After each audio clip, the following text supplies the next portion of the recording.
E hoje é o Dia Internacional das Pessoas com Deficiência. Essa data, pessoal, ela foi criada pela Organização das Nações Unidas, a ONU, em 1992. O objetivo é a conscientização sobre a importância da inclusão, acessibilidade, reconhecimento. E para falar sobre isso, eu converso agora, já está aqui nos nossos estúdios, o Renan Penchel. Renan é membro, da Comissão de Direitos Humanos e dos Direitos das Pessoas com Deficiência da OAB Minas Gerais. Renan, muito bem-vindo, boa tarde para você. Prazer, viu, conhecê-lo. O prazer é todo meu. Uma simpatia só, a gente já estava aqui batendo um papo nos bastidores, A gente já falando, Renan, sobre essa questão das maiores dificuldades, Qual é a maior dificuldade hoje para as pessoas com deficiência? Então, eu acredito que de uma forma geral seja a acessibilidade, mas eu acho crucial a gente entender que quando a gente fala em acessibilidade para a pessoa com deficiência, não é só física, Porque nem toda pessoa com deficiência tem uma dificuldade de locomoção, de mobilidade. Às vezes a deficiência é um problema de sensibilidade, de intelectual também, e existe acessibilidade para quase todo tipo de deficiência.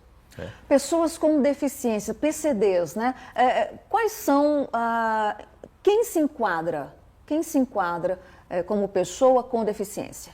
Então, o Estatuto da Pessoa com Deficiência de 2015 é uma lei muito importante. Ela está no patamar do direito constitucional, porque foi abraçada pelo Estado brasileiro como um decreto de direitos humanos, Então, o Estatuto da Pessoa com Deficiência fala de forma clara quem pode ser considerado pessoa com deficiência. Fala de forma clara, entretanto, não é tão objetivo assim, Fala que a pessoa tem que ser de longo prazo, ter dificuldade, às vezes, de participar em igualdade de condições com as outras pessoas que não têm deficiência. Então, geralmente, quando tem dúvida, a gente pede para fazer uma avaliação biopsicossocial.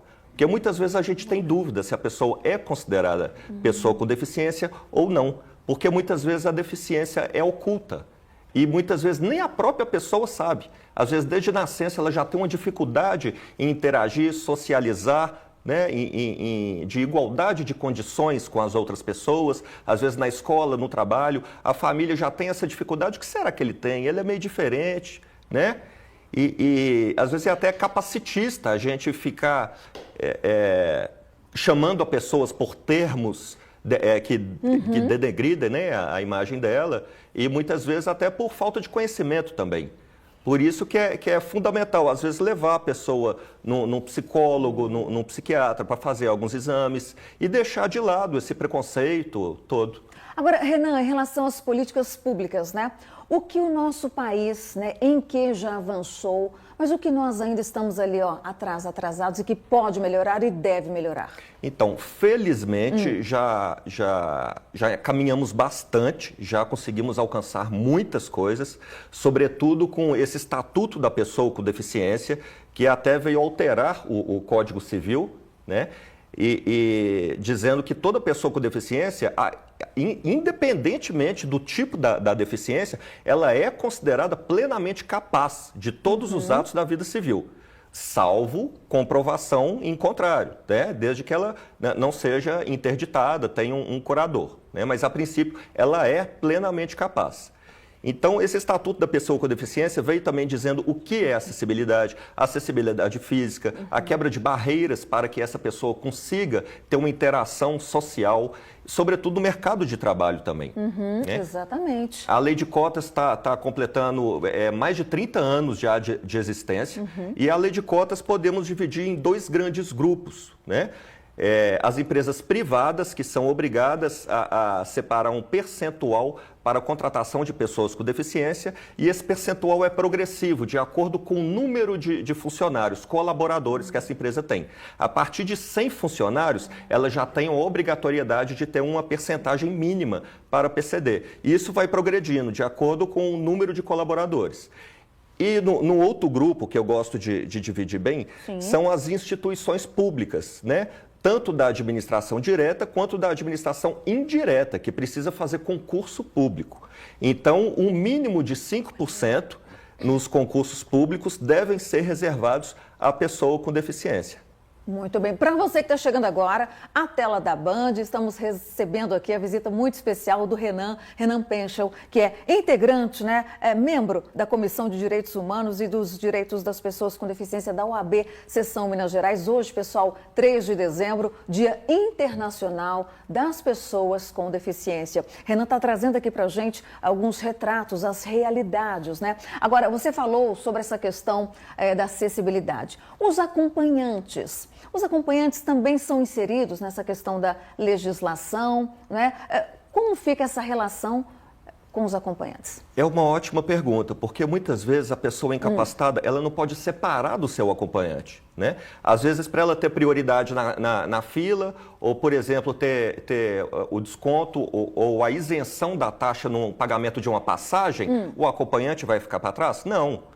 Muitas vezes, se ela comprovar que ela realmente precisa de um acompanhante, que ela não pode ficar sozinha, a passagem dela muitas vezes é gratuita, Se ela tiver o passe livre, e o acompanhante paga meia. Entendeu?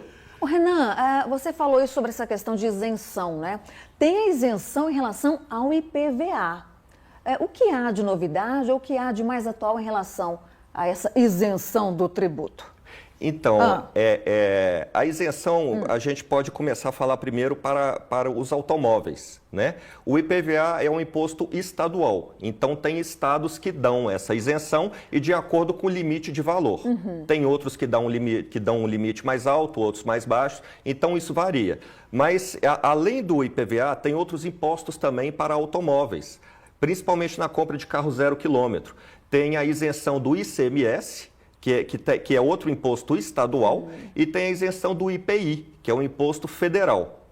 Então, para a pessoa com deficiência, que já é considerada pessoa com deficiência por laudo médico ou reabilitação do INSS, e lembrando, se tiver dúvida, fazer avaliação biopsicossocial, consegue, pelo site da Receita Federal, pegar o formulário padrão de isenção do IPI, e pedir, às vezes, um posto de saúde tem que ser preenchido por um médico do SUS.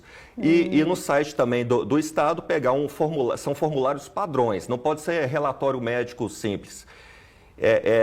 Um formulário no site do Estado para isenção do ICMS também. Tem um formulário para isenção do IPI, na Receita Federal, um formulário para isenção do ICMS, e também tem o IPVA, que depois pode ser requerido. Olha, Renan, a gente já caminhando aqui para o finzinho, Por mim, eu ficaria aqui com você a tarde inteira, a gente conversando, batendo papo, levando informação, para os nossos telespectadores. Nesta data, 3 de dezembro, Dia Internacional das Pessoas com Deficiência, suas considerações finais, a sua mensagem. Então, eu acho que é crucial a gente entender que os direitos da pessoa com deficiência não é nenhum benefício, não é nenhum favor. Pelo contrário, eles servem para diminuir uma desigualdade prévia que já existe. E é importante a gente falar que isso serve para todos os direitos dos grupos menos favorecidos. E as pessoas com deficiência são apenas um desses grupos. Muito bem. Renan Penchel, muito obrigada, pela sua participação, a sua vinda aqui. Volte mais vezes, tá? Será um prazer. Que sorriso, gente, que sorriso maravilhoso, contagiante. Obrigado. Muito obrigada, agradeço em nome de toda a equipe, tá? Fique sempre muito à vontade. Pessoal, é isso aí. Hoje, então, 3 de dezembro, Dia Internacional das Pessoas com Deficiência.